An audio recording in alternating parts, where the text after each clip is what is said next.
বল্টু একদিন তার মাকে বলছে, মা আমাকে একটা মেয়ে প্রপোজ করছে। তখন তার মা বলল, কি বলিস বাবা, সত্যি?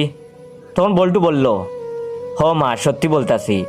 তখন তার মা বলল, তোর নানুর নতুন শার্টটা দিছে না, কালকে ওইটা পরে যাবি, বুঝলি? তখন বল্টু বলল, ঠিক আছে মা। তখন তার মা বলল, এই যে টাকা নে, মাথার চুলগুলি কেটে আস গিয়ে, মডেলিং কাটিং দিবি কিন্তু। তখন বল্টু বলল, আচ্ছা মা।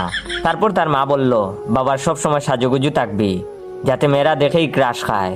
তখন বল্টু বলল, আর সাজুগুজু করে কি করব মা, একটা মেয়ে তো অলরেডি হয়ে গেছে। তখন তার মা বলল, আরে বুকা, একটা দিয়ে হবে নাকি, কমপক্ষে 10-12টা করতে হবে।